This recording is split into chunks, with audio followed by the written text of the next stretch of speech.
Nous allons poursuivre notre enseignement ce matin au sujet de l'expérience de transformation dans la vie des croyants. L'expérience de transformation dans la vie des croyants. Et pour cela, nous allons ouvrir nos Bibles dans l'évangile de Matthieu, au chapitre 16. C'est ce passage que nous connaissons assez bien. Matthieu, chapitre 16, et à partir du verset 13, Matthieu chapitre 16, à partir du verset 13. Amen. Jésus arriva dans le territoire de Césarée de Philippe. Il demanda à ses disciples, Qui suis-je ? D'après les hommes, moi le Fils de l'homme. Ils répondirent, les uns disent que tu es Jean-Baptiste, les autres Élie, les autres Jérémie ou l'un des prophètes. Oui. Et d'après vous, qui suis-je ? Leur dit-il. Simon-Pierre répondit, tu es le Messie, le Fils du Dieu vivant. Jésus reprit la parole et lui dit, tu es heureux, Simon, fils de Jonas, car ce n'est pas une pensée humaine qui t'a révélé cela, mais c'est mon Père céleste. Et moi, je te dis que tu es Pierre, et que sur ce rocher je construirai mon église, et les portes du séjour des morts ne l'emporteront pas sur elle. Amen. Amen. Et les portes du séjour des morts ne prévaudront, va ouvrir, les portes du séjour des morts ne prévaudront point contre elles. Alors, Yeshua est arrivé dans le territoire de Césarée de Philippe. Nous connaissons tous cette histoire où Jésus se retire, il est en retraite avec ses disciples à Césarée de Philippe. Et il leur pose la question de savoir que disent les hommes à son sujet. Et nous voyons qu'à travers ce passage, le verset 17, le verset 16, montre ce qui s'est produit à partir des cieux. En réalité, le voile du ciel a été enlevé. Le voile du ciel a été enlevé et la révélation est descendue sur un homme. Cette révélation est entrée en lui.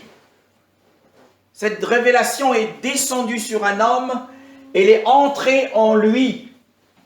Et cet homme, tout de suite, par le moyen de cette révélation, a fait une déclaration importante. Il a dit que tu es le Christ, le Mashiach de Dieu, le Fils d'Élohim vivant.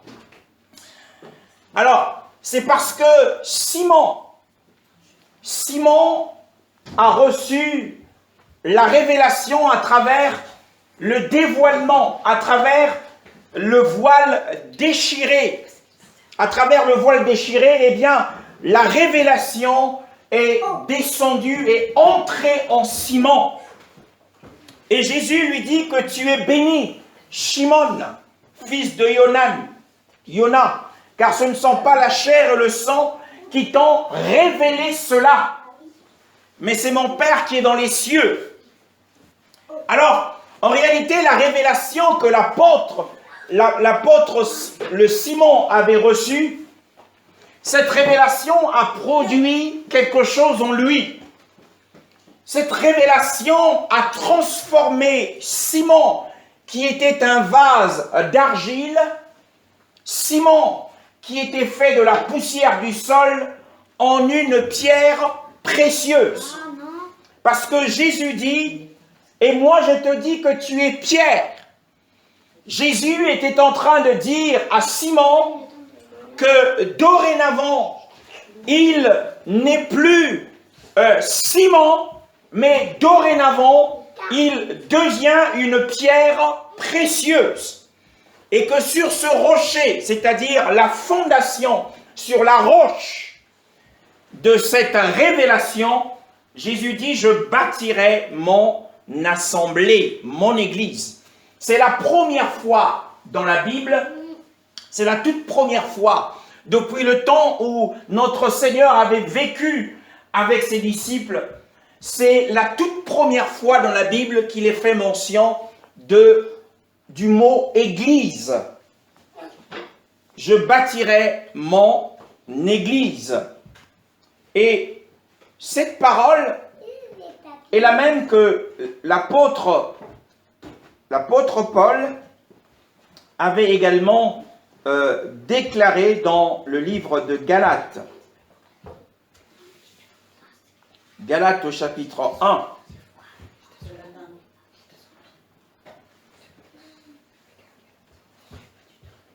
Le verset 16. Galates chapitre 1, le verset 16. Galates chapitre 1, le verset 16. Amen. Amen. Lorsqu'il a trouvé bon de révéler son Fils en moi, afin que je l'annonce parmi les non-juifs, je n'ai consulté personne. Amen. Amen.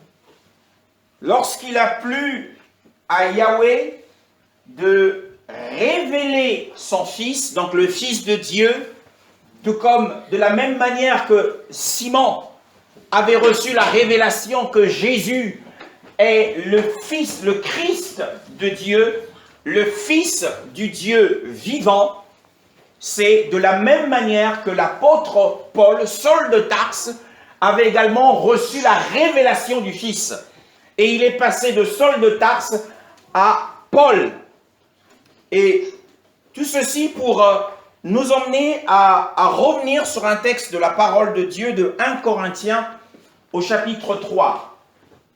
1 Corinthiens au chapitre 3, à partir du verset 9. 1 Corinthiens au chapitre 3, à partir du verset 9. Amen. Amen. En effet, nous sommes ouvriers avec Dieu. Vous êtes le champ de Dieu, la construction de Dieu. Conformément à la grâce que Dieu m'a donnée, j'ai posé le fondement comme un sage architecte. Et un autre construit dessus. Cependant, que chacun fasse attention à la manière dont il construit dessus. Car personne ne peut poser un autre fondement que celui qui a été posé, à savoir Jésus-Christ. Que l'on construise sur ce fondement avec de l'or, de l'argent, des pierres précieuses, du bois, du foin ou de la paille. L'œuvre de chacun sera dévoilée. Le jour du jugement la fera connaître, car elle se révélera dans le feu. Et l'épreuve du feu indiquera ce que vaut l'œuvre de chacun. Si l'œuvre que quelqu'un a construite sur le fondement subsiste, il recevra une récompense. Il recevra une récompense. Si son œuvre brûle, il perdra sa récompense. Lui-même sera sauvé, mais comme au travers d'un feu. Amen. Amen. Comme au travers d'un feu. Donc 1 Corinthiens chapitre 3, le verset 9. Eh bien, les textes que nous avons lus précédemment sont pleinement en accord avec ce que l'apôtre Paul nous décrit ici. L'apôtre Paul nous décrit un certain nombre de choses. L'apôtre Paul, eh bien, nous dit que nous sommes les compagnons de Dieu, les ouvriers, les collaborateurs de Dieu dans l'œuvre. Et qu'en même temps, nous sommes, eh bien, la ferme de Dieu, la ferme cultivée de Dieu, et nous sommes la construction de Dieu. Et il nous a parlé du fondement. Et le fondement, comme nous l'avons dit tout à l'heure, eh bien, le fondement dont il est question ici est en accord avec Matthieu 16, qui nous parle du rocher. Donc le fondement est en Christ. Le fondement de l'Église est Christ. Alors, et sur ce fondement, l'apôtre Paul nous dit qu'une construction, les travaux de construction sur ce fondement sont assez particuliers. Les travaux de construction de l'édifice de Dieu sont assez particuliers. D'ordinaire, lorsque nous faisons une construction, eh bien, on utilise couramment du ciment. On utilise couramment du ciment, on utilise des colonnes d'acier, on utilise de la charpente. Hein. Et tout cela n'a rien à voir avec l'édifice de Dieu. Dans l'édifice de Dieu, eh bien, la construction se fait avec des trésors. La construction se fait avec des trésors. Donc nous allons revenir sur la question des trésors ce matin et nous attarder un petit peu sur la question des trésors. Donc ces trésors sont l'or, ces trésors sont l'argent et ces trésors sont les pierres précieuses.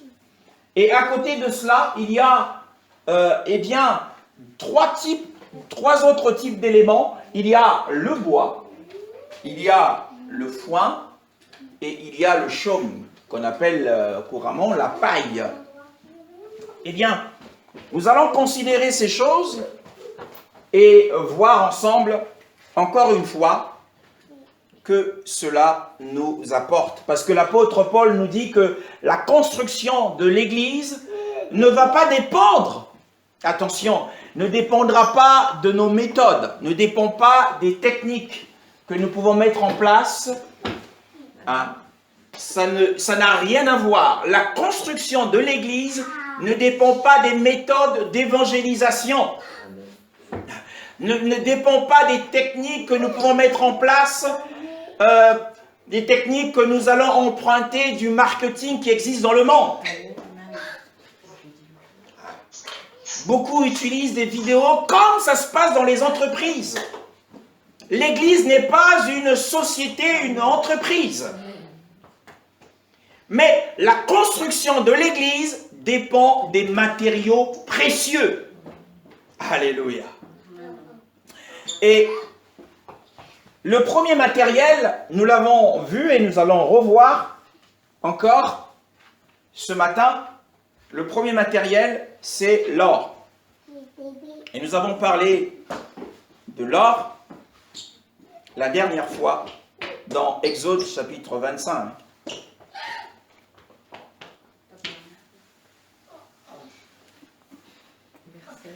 Exode chapitre 25, le verset 10. Amen. Amen. Ils feront un coffre en bois d'acacia. Sa longueur sera de 125 cm, sa largeur et sa hauteur de 75 cm. Oui. Tu le couvriras d'or pur à l'intérieur et à l'extérieur et tu lui feras une bordure d'or tout autour. 10 et 11. Alors, il nous parle de l'arche. L'arche qui était dans le lieu très saint, dans le saint des saints.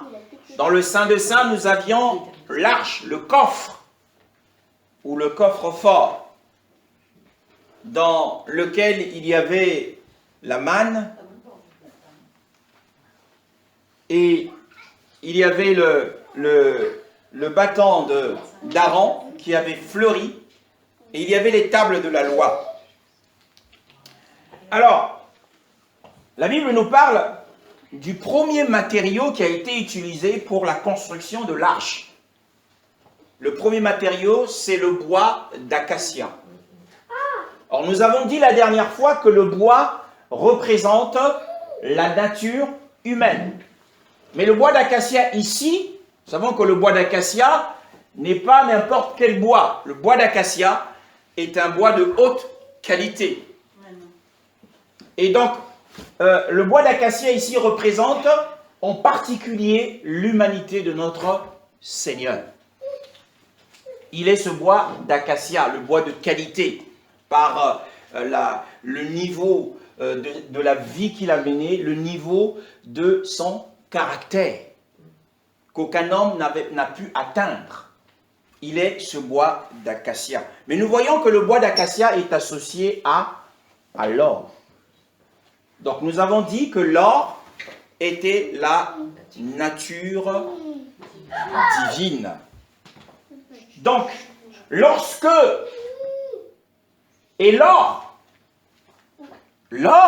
que nous connaissons, lorsqu'il est extrait, ou qu'il soit extrait le plus clair du temps, nous avons d'ailleurs vu un documentaire à la télévision sur l'extraction de l'or à Madagascar. N'est-ce pas? Et l'or qui est extrait doit passer par une œuvre purificatrice, par le feu, n'est-ce pas? Par contre, le bois est un élément naturel. Le bois n'a pas besoin d'être en réalité transformé comme on l'est. Mais le bois, nous le trouvons, nous avons besoin juste de le couper en plusieurs morceaux pour avoir le bois dont nous recherchons. Ça peut prendre plusieurs formes, mais c'est un élément naturel. Et le bois, lorsque tu le mets au feu, il brûle et ensuite il disparaît. C'est ce qui fait du bois un élément naturel. L'or, tu le mets dans le feu, il est purifié. Il devient de l'or pur. La paille, le foin, deuxièmement. Le foin, tu le prends, tu le mets au feu, il brûle et ensuite il disparaît. La paille, tu mets la paille au feu, il brûle et il disparaît. L'argent, tu le prends. Ce métal, tu le prends, tu le mets au feu, il est purifié. Les pierres précieuses, pareil, nous l'avons dit la dernière fois, les pierres précieuses viennent à l'existence sous la pression des roches souterraines et sous l'effet de la chaleur. Alléluia.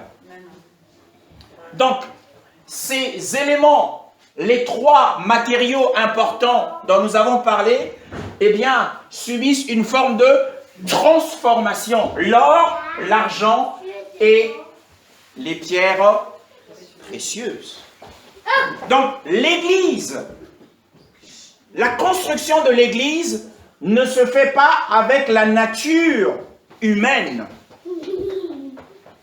Donc, l'herbe qu'on appelle le foin, nous voyons ici l'or, nous voyons le bois, mais nous allons également voir la question de l'herbe. Nous l'avons vu la dernière fois, mais dans un autre texte. Ésaïe chapitre 40.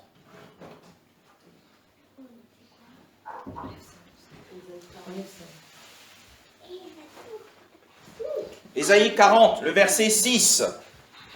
Le verset 6 à 8. Ésaïe chapitre... Oui. Non. Je me calme, hein. Oui, parce que là, ça va mal aller.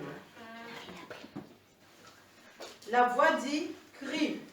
Et on a répondu, que crierai-je? Toute chair est comme l'herbe, et toute sa grâce est comme la fleur d'un champ. L'herbe sèche et la fleur tombe, parce que le vent de Yahweh souffle dessus. Certainement le peuple est comme l'herbe. L'herbe sèche et la fleur tombe. Mais la parole de notre Dieu demeure éternellement. Amen. Amen. Donc nous voyons dans ce passage que le Ésaïe 51 également, le verset 12. Ésaïe 51, le verset 12. Au nom de Jésus. Amen. Ésaïe 51, le verset 12. Je suis celui qui vous console. Qui es-tu pour avoir peur de l'homme mortel qui mourra et du Fils de l'homme qui deviendra comme du foin. Voilà, comme du foin. C'est bien de lire dans cette version. Là, cette version parle du foin, et dans ma version, il est parlé de l'herbe. Hein? Donc, nous voyons que l'herbe ou le foin représente la chair. Et dans Ésaïe 40, Dieu, l'Esprit, sous l'effet prophétique, a dit que Israël vivait dans la chair, était un peuple charnel. Donc, l'apôtre Paul nous met en garde de ne pas bâtir l'Église avec les œuvres charnelles, avec des enseignements charnels. Nous avons vu la nature humaine, nous avons vu la chair et le chaume. Donc, tous ces éléments sont des éléments naturels. Ce sont des éléments que l'on trouve sur la terre. Donc, que ce soit le bois, que ce soit l'herbe ou le foin, que ce soit le chaume, ce sont des éléments naturels que l'on retrouve sur la terre. Le bois représente la nature humaine, l'herbe représente la chair et le chaume représente le monde. Et donc, beaucoup bâtissent l'Église avec ces éléments, avec la nature humaine, les conceptions qui sont tout à fait empruntées du monde, avec la chair. Mais Christ, par l'Esprit, sous la plume de l'apôtre Paul, nous demande de bâtir l'Église avec des matériaux précieux qui sont difficilement trouvés sur la terre, qui sont l'or, l'argent et les pierres précieuses. Maintenant, nous allons considérer la question de l'argent. L'argent. L'autre jour, on a parlé de l'argent, on a donné certaines versions, certains passages de la Bible, mais il y a un passage qui nous dit exactement ce qu'est l'argent. Exode chapitre 30. Exode 30, les versets 15 à 16, au sujet de l'argent. Amen. Amen. Le riche ne paiera pas plus. Le riche ne paiera pas plus et le pauvre pas moins d'une demi-pièce, comme don prélevé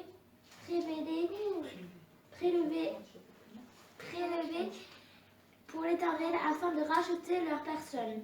Tu recevras des Israélites l'argent du rachat et tu l'attribueras au travail de la tente de la rencontre. Alors, la sœur Carole va refaire la lecture. Le 15 à 16. Le riche ne paiera pas plus et le pauvre pas moins d'une demi-pièce comme don prélevé pour l'Éternel afin de racheter leur personne. Tu recevras des Israélites l'argent du rachat et tu l'attribueras au travail de la tente de la rencontre. Ce sera pour les Israélites à soumettre devant l'Éternel pour le rachat de leur personne. Pour le rachat de leur personne. Ici, il est dit dans ma version, le riche n'augmentera rien et le pauvre ne diminuera rien du demi-cycle quand ils donneront à Yahweh l'offrande pour la propitiation pour vos âmes. Tu prendras donc des enfants d'Israël l'argent des propitiations et tu l'appliqueras à l'œuvre de la tente d'assignation. Ça sera pour les filles d'Israël un souvenir devant Yahweh pour la propitiation pour vos âmes. Dans les deux versions, dans ta version, il est dit rachat, et dans ma version, il est parlé de la propitiation. Et dans d'autres versions, il est parlé de l'expiation. Pour l'expiation des âmes, il fallait donner un demi-cycle d'argent. Donc, nous voyons qu'à travers ce passage, que l'argent ici fait référence au rachat, à la rédemption. L'argent fait allusion à la rédemption. Et qui dit rédemption, dit l'œuvre de la croix. Donc on voit que 1 Corinthiens chapitre 3, le verset 10 à 11, nous donne le plan parfait de Dieu pour l'Église. Il y a 3 choses pour avoir une Église. Pour avoir une Église selon la volonté de Dieu, cette Église doit avoir de l'or, cette église doit avoir de l'argent et cette église doit avoir des pierres précieuses. Alléluia. Oui. Donc, l'argent, l'or nous parle de la nature de Dieu. Mais on ne peut pas avoir la nature de Dieu, bien-aimé dans le Seigneur, on ne peut pas avoir la nature de Dieu sans la vie de Dieu. Ce n'est pas possible. Sans la vie de Dieu, on ne peut pas avoir la nature de Dieu. Puisque la nature d'une vie est la base de cette vie. Il y a plusieurs types de vie dans ce monde. N'est-ce pas? Il y a plusieurs types de vie sur la terre. Il y a plusieurs types de vie. Il y a la vie végétale, la vie animale, la vie humaine. Il y a plusieurs types de vie. Et dans chaque vie, il y a une nature qui lui est propre. Prenons par exemple un chien. Vous avez un petit chiot. Vous n'allez pas lui apprendre tous les jours, vous vous levez le matin, vous dites au petit chiot, aboie, aboie, aboie. Tu dois aboyer comme ça, comme ça. Non, ce n'est pas possible. Parce que il y a dans la vie même du chien une loi. Et cette loi est la nature de cette vie. Et par la loi, lorsque cette loi se met en fonctionnement, le chien ou le petit chiot va spontanément se mettre à aboyer. Ça, c'est la nature du chien. Quand vous prenez un chat, vous n'allez pas lui apprendre à chasser les souris. C'est dans sa nature. C'est une loi dans sa vie. Lorsqu'il se tient là, il regarde à gauche, à droite s'il y a une souris ou un rat qui est en train de circuler. Et il va bondir dessus. C'est la même façon avec Dieu. On ne peut pas avoir la nature de Dieu sans avoir premièrement la vie de Dieu. Et dans la vie de Dieu, il y a la loi de Dieu.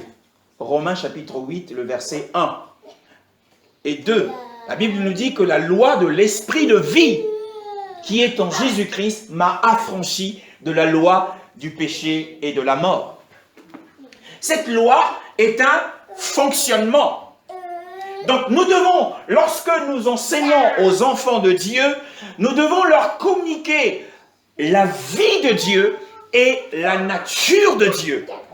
Et ensuite, nous devons leur enseigner, nous devons aider l'Église sur des sujets basés sur la croix.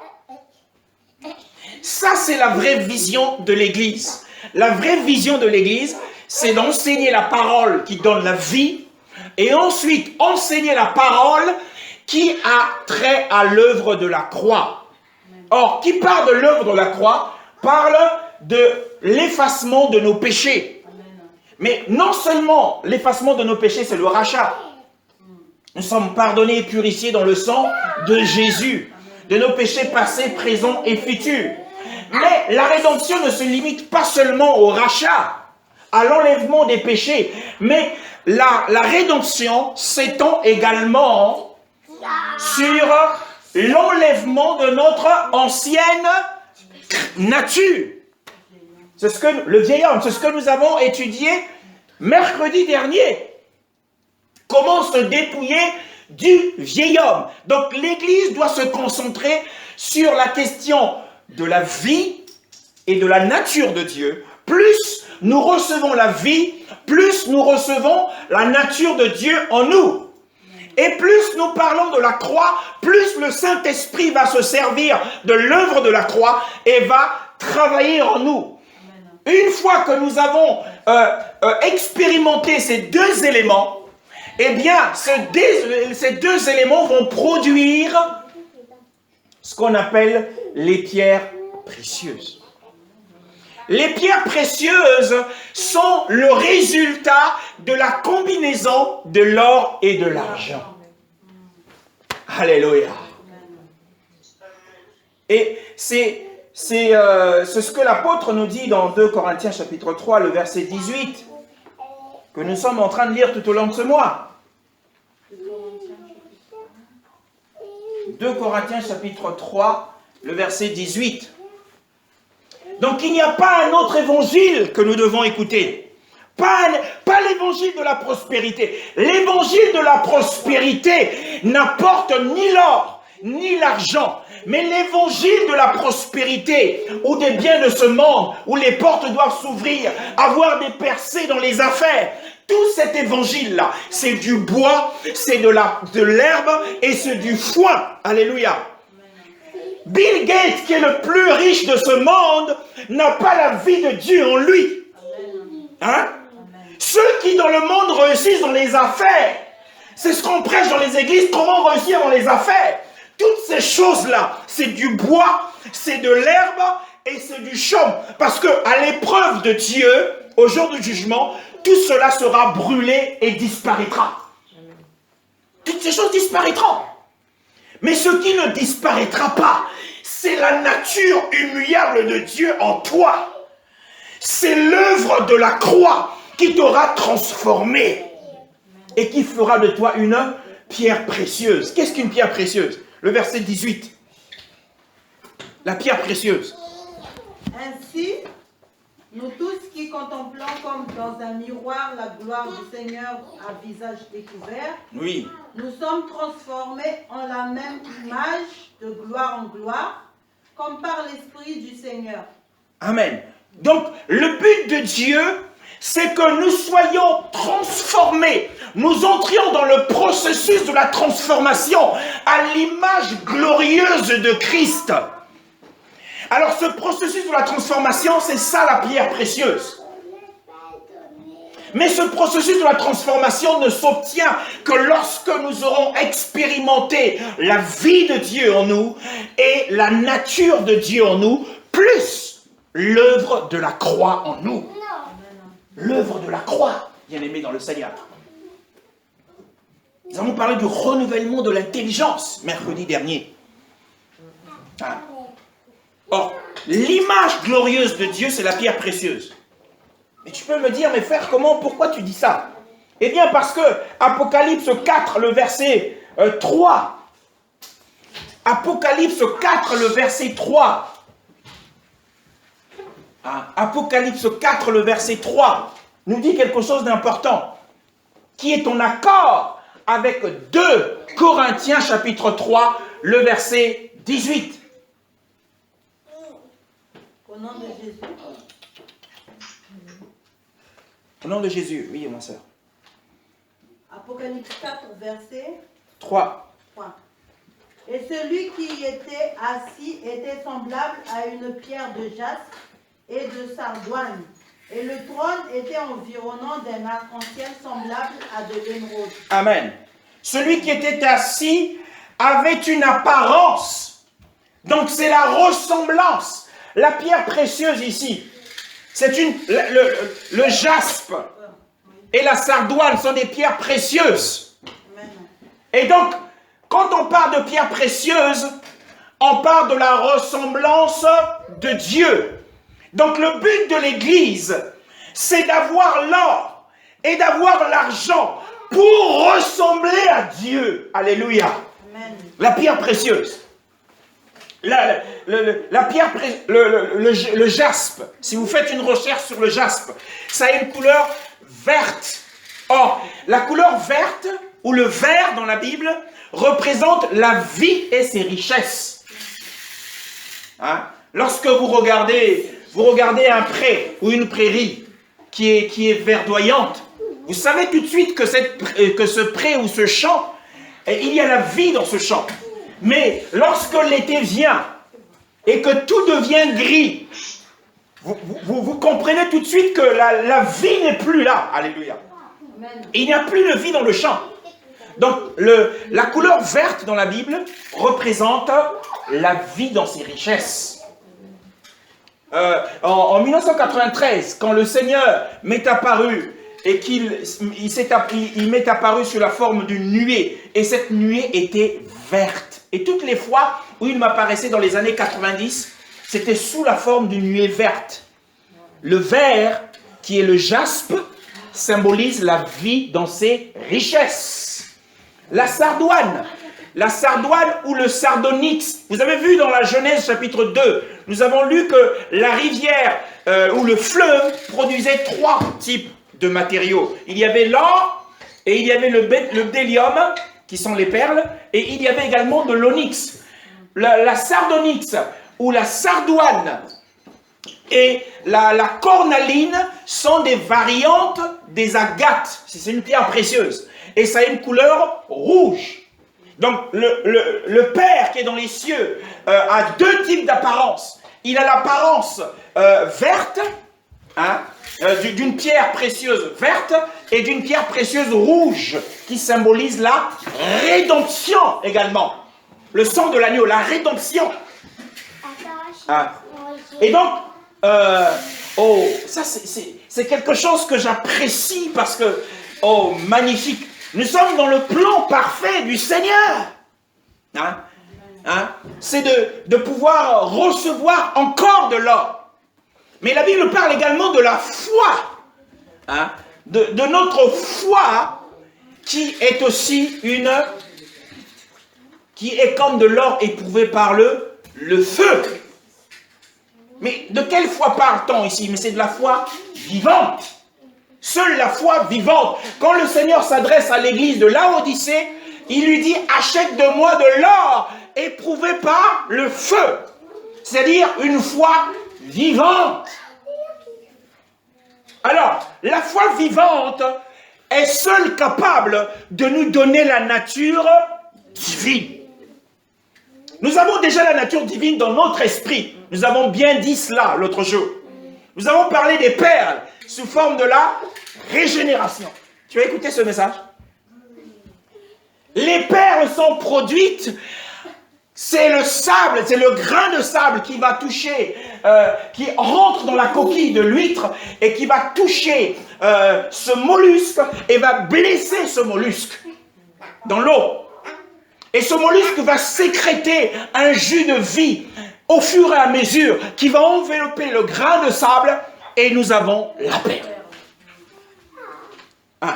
Et Christ est cette huître de Dieu qui est venue dans l'océan de ce monde, puisque les eaux, d'après Apocalypse 17, verset 15, que les eaux représentent les nations, les peuples et les tribus. C'est la mer agitée. Alors, Christ est venu dans l'océan de ce monde et a été blessé par nos péchés à la croix. Et il a produit les perles. Donc la perle, c'est la régénération. Et nous avons la nature de Dieu en nous. Nous étions en train de parler de la nature de Dieu. Nous avons cette nature dans notre esprit. Mais pour que cette nature se propage et vienne dans notre âme, il nous faut avoir la foi vivante. 2 Pierre. 2 Pierre. Chapitre 1. 2 Pierre, chapitre 1.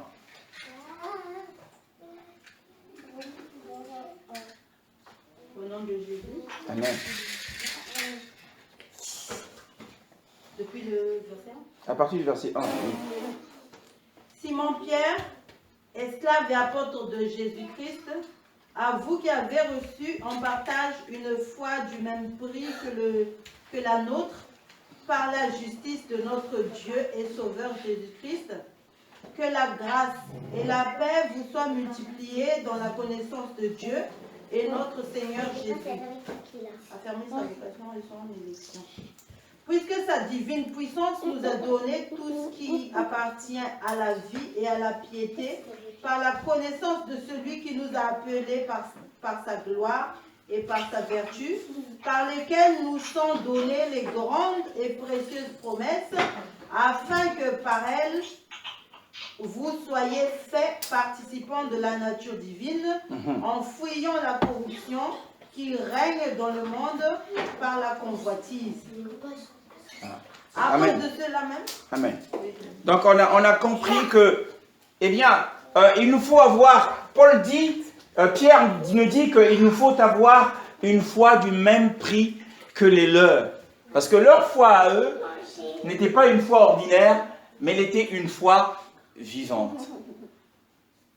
Et nous avons besoin d'avoir la foi vivante pour que la nature de Dieu puisse embrasser complètement notre âme. Et c'est quoi la foi vivante? C'est quoi la foi vivante? La foi vivante ne consiste pas à prier très fort, comme M. Makaya. Ce n'est pas ça la foi vivante, alléluia. Mais la foi vivante, qu'est-ce que c'est? Galates 2, le verset 20. Là, pour comprendre, il n'y a que la Bible qui peut nous donner un éclairage lorsque nous nous posons un certain nombre de questions.